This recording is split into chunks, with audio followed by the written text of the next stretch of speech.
All right, in this video, I'm going to review how to factor when you're dealing with a sum or a difference of cubes. When you're doing a sum or a difference of cubes, the easy way to recognize that is notice how on this first example, we have an x cubed. We have an x cubed, and you're going to have usually plus or minus some number. So with the sum or difference of cubes, there is two, we'll call them formulas that guide you through how to factor these. So if you have sum of cubes, remember sum is addition, you're going to have a plus b. So whenever it's addition, have the plus sign come first. And you have a squared minus ab plus b squared. When you're doing a difference of cubes, that's subtraction, you're going to have a minus b, and then a squared plus ab plus b squared. So if you need to pause and write down these formulas, go ahead and do that. Some people, they're like, well, how do you remember these formulas? Well, both of them are the same, where you're always going to have an a and a b. Then you have a squared, ab, and b squared. So both of them have an a, b, a squared, ab, and b squared. The big difference is where the plus and minus signs are. So if you're doing the sum of cubes, which means you're adding two cubes, notice how the plus sign comes first and then the subtraction sign. Where the difference of cubes, you start with a subtraction and then you have the plus sign. They both end with a plus sign. It's just that subtraction sign, you switch when it happens. So here's how we're going to do these problems. We're going to start with x cubed minus 64, and we want to factor this completely. So I already know that I'm doing a difference of cubes, this one, simply because we are subtracting here. So what we want to do is I'm going to rewrite this.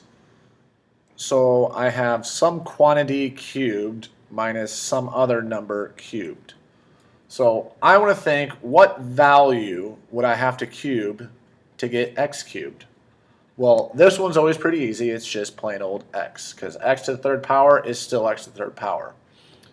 I just need to rewrite this second piece. So I need to figure out what to the third power is 64.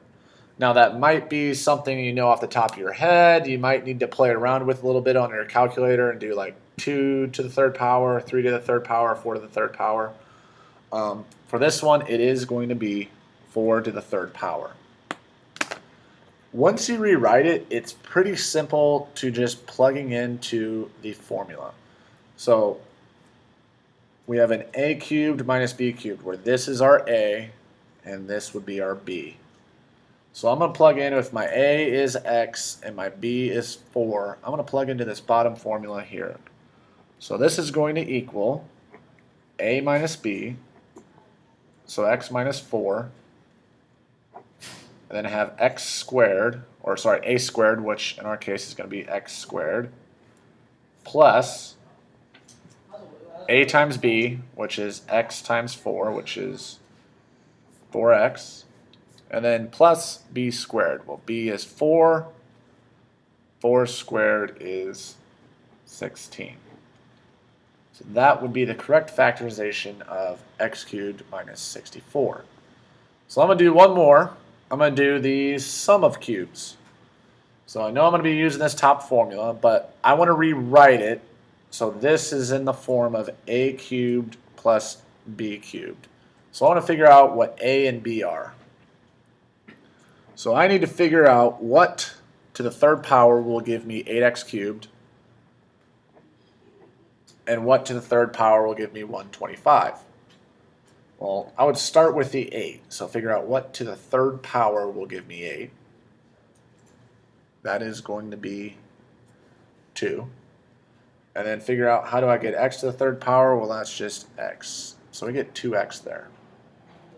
Then I need to figure out what to the third power is 125. And again, you can play around with the calculator do like 3 to the third power, 4 to the third power, 5 to the third power, 6 to the third power, until you figure out what to the third power is 125. In this case, it's going to be 5. So all that's left to do is, once I know what A and B are, I would probably, if this was a test or a quiz, I would write down these on my test right away, and then figure out, just plug in for A and B. So what this will look like is we need to start with A plus B, again, 2x is A, 5 is B. So we're going to start off with 2x plus 5. That's the first piece since we're doing the sum of cubes. And then I need to do A squared. Well, that's 2x, and we need to square it. So I'll do it up here. So we need to figure out what 2x squared is. Well, 2 squared is 4. X squared is x squared. So A squared is going to be 4x squared. We're going to bring down the subtraction sign. Then I need to do A times B. Well, A again was 2x, B was 5, so we need to do 2x times 5, which is 10x. So I'm going to have 10x there. And then finish with a B squared. Well, again, B is 5. So 5 squared is 25. So that is a sum and a difference of cubes.